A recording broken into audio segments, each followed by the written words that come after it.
Bad Memory by Project Fahy, originally published in Galaxy Magazine, December 1960. Narrated by Tom Trussel. Ex-Vector Commander Jim Channing strode purposefully to the reception desk of Planet Enterprises Incorporated. "I want," he told the well-built blonde who was making an interested survey of his lean features, "to buy a planet." "Yes, sir." Her interest evaporated. She took a card from a filing cabinet and handed it to him. "If you will just fill this out." It was a simple questionnaire, type, location, size, and Channing's stylo moved rapidly over it. He hesitated only at the last stark question. "How much are you prepared to pay?" Then he wrote neatly in the space provided, 100,000 credits. That was exactly the amount of his signing-off bonus. It also represented his total finances.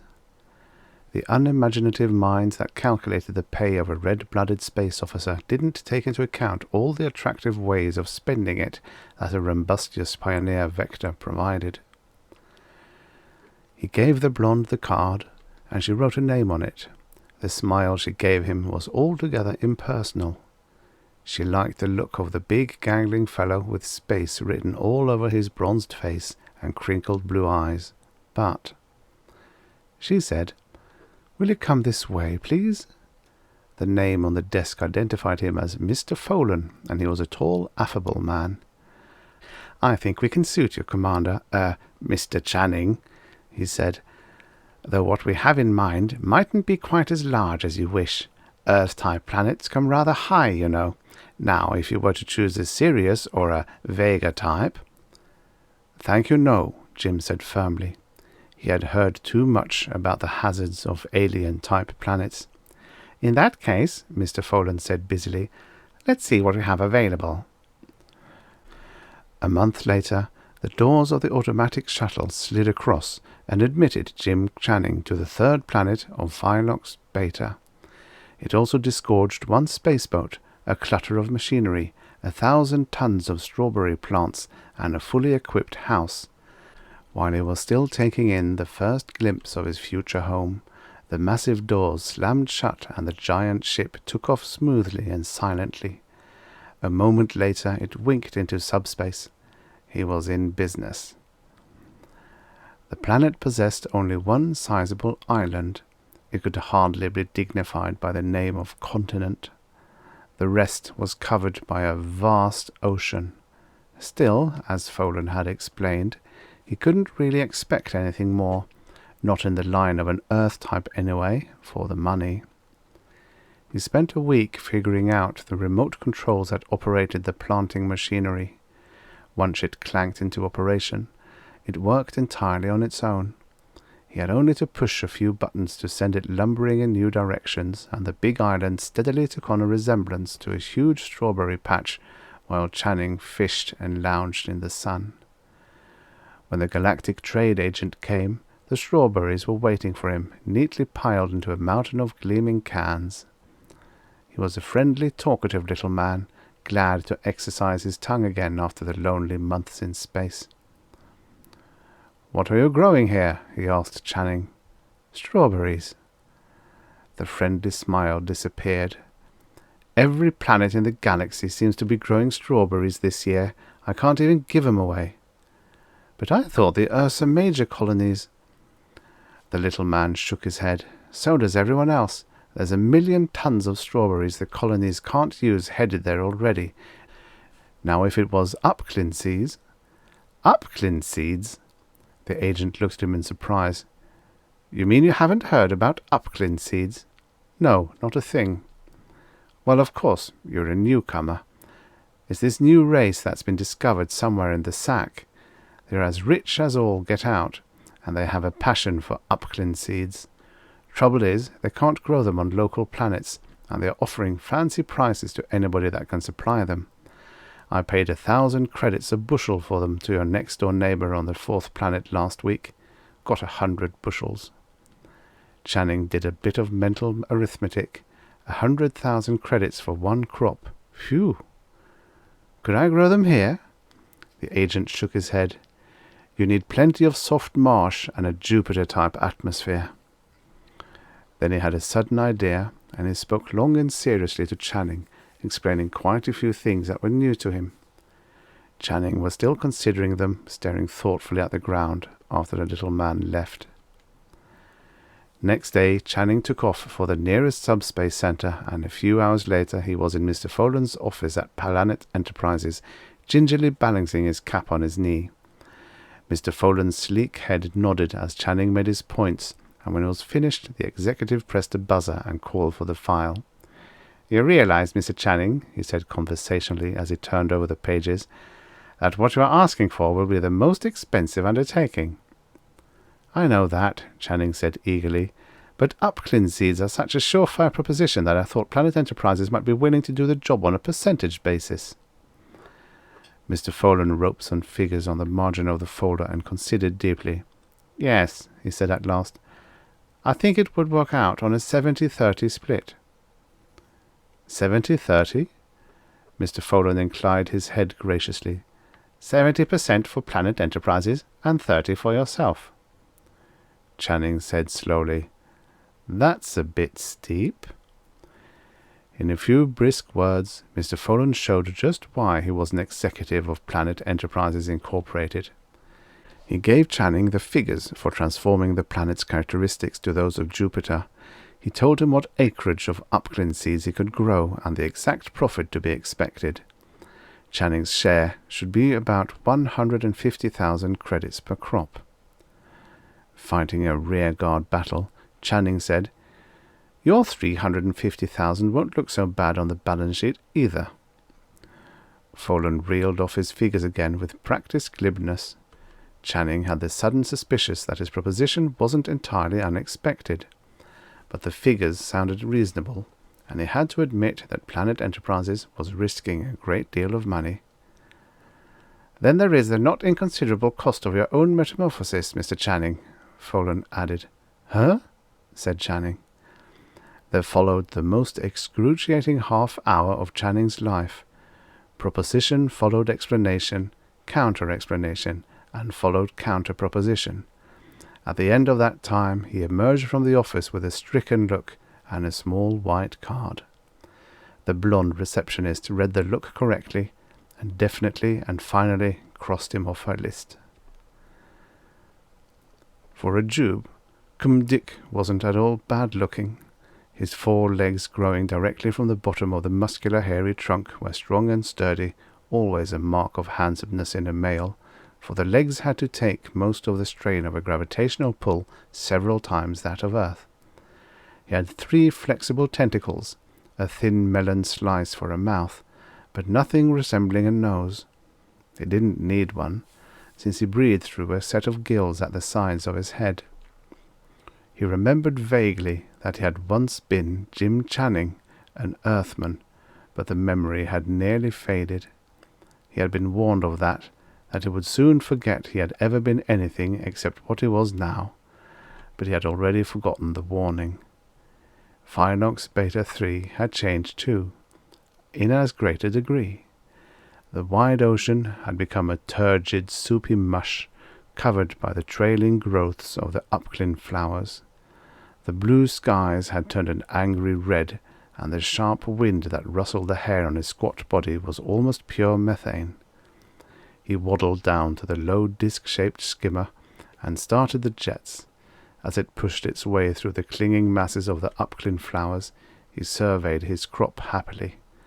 This was his second crop, and it promised to be even better than the first.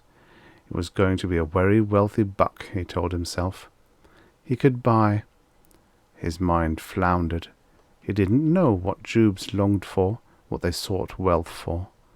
He was certain at the same time that there was a flaw in his contentment, that something was missing.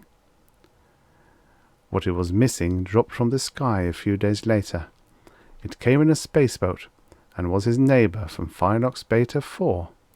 Her body hair was a rich golden brown, and she wore pretty bracelets, studded with basim stones on each of her 4 legs. Dick's single eye, with its perpendicular outer eyelids and horizontal nictating inner membranes to filter out the infrared rays, shone with an emotion that was more than pleasure. Her thoughts flooded his mind. There was a warm recognition of his admiration and a delicious suggestion that it wasn't unacceptable. "The agent told me you were upland farming. I came to see if I could be of any help," she told him. The sentences rang like golden bells within his burgeoning consciousness. He tried to shape his answering thought coherently, but his lack of telepathic experience betrayed him.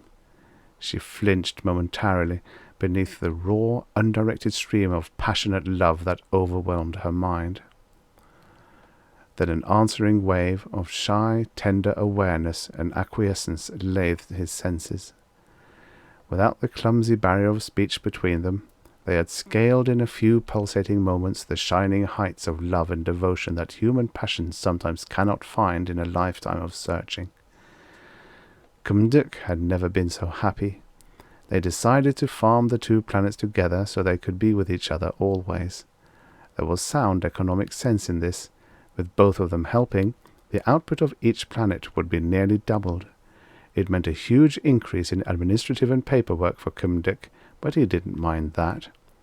Often as he pored over account books and production figures, a tremulous, shy devotion would envelop him in a gauzy mental cloud, and he would lay down his stylo and answer Alma with all the great love that surged within him. As the months passed, his happiness increased. The perfect attunement of their minds excluded all the scalding jealousies and the offended silences of misunderstanding that can mar the most loving human relationships. They did not need to see each other. The physical presence of the beloved was unimportant. They loved more with their minds than with their bodies. It seemed improbable that such a glorious idyll would ever be disturbed. Then one morning, a shuttle spacer came silently out of the red sky and landed beside the house. Cumduc waddled toward it, impelled by a carefully built-in series of reflexes which he had completely forgotten about, and entered its gaping maw. He never once looked at Alma, and the passionate entreaties that echoed through his mind only roused in him a dull irritation.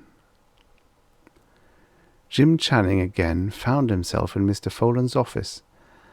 The figures the tall, sleek-haired man was reading out to him made tuneful music. Even when Planet Enterprise's massive deduction was made, his share was comfortingly more than $1 million. "Not bad payment, Mr. Channing, for 5 years of life. In any case, it's all over now, just a bad memory." The executive smiled at him from his comfortable, familiar chair, aware of the torrents of confused thoughts hidden behind the grey eyes. When he had come out of the stupor that succeeded the almost disintegrating effects of his re-metamorphosis, Jim Channing remembered clearly the terms of the bargain he had made. He was to become a Jube, a living nightmare, living in a nightmare world for 5 years. At the end of that time, Planet Enterprises promised him he would be given back his humanity and would have earned enough money to keep him in luxury for the rest of his life. They had kept their promise, to the letter. He felt it ungrateful of him that his paramount emotion was fury. He had been happy. No human attachment could ever make him as happy again. He longed for the glorious love and trust he had shared during that tremendous 5 years. Perhaps he had been a repulsive monster from whom any woman would run screaming. But he didn't want a woman. He wanted Alma. He said, picking his words with the greatest care, "Would a further metamorphosis be possible?" Folan's jaw dropped. It was a question he had never expected to hear from any of the men who had taken the terrible choice for the glittering reward he held out to them. Most of them had picked up their vouchers and asked the way to the nearest tavern. Many of the alien races did not find alcohol compatible with their metabolisms. A few had inquired tentatively about his current receptionist. Planet Enterprises had a big turnover in pretty receptionists, but they didn't lose them to men who had been unhuman horrors for 5 years. One big red-haired character had wanted to start a private war against the Syrians, whose brother he had been until 2 days previously. but none of them had wanted to go back. He said, "It's possible, Mr. Channing, but I must tell you that a second metamorphosis is very expensive, and is permanent." "You mean if I become a Jube again, I must stay one?" The executive nodded. Channing gestured toward the payment voucher. "You said it was expensive. Is there enough there to cover it?" Folan looked curiously at him. "Yes, more than enough." He waited to hear what the big man would say next. Channing licked dry lips. A terrible doubt assailed him. Maybe Ulmer had been metamorphosed too. Maybe she had returned to her former self, whatever that may have been, while he sat here. He looked down at the big freckled hands resting on his knees. They were trembling, and his palms felt moist. "Is the period of metamorphosis always for a term of 5 years?" "Invariably. No other term is possible in the present state of our knowledge of the technique, except permanency." A great sigh escaped Channing. That was all right, then. Ulmer was genuinely a Jube. The agent had told him about her, mentioned her by name, he remembered now, had said that she was upclin farming on the neighbouring planet. If she had been metamorphosed, she would have been taken from him more than a year ago. He tossed his cap on the table decisively and stood up. "All right, I'll take the permanent treatment." Dick sucked the methane through his gills with satisfaction. It was good to be home again. He had forgotten already that he had ever been Jim Channing, that he would never be human again. He did not know that less than 5 minutes after the shuttle ship had borne him off to Galactic Enterprises, Ulmer had sent a spaceboat hurtling toward the fiery orb of Phyllox Beta, mad with the grief of having lost him. It would not have concerned him much if he had known.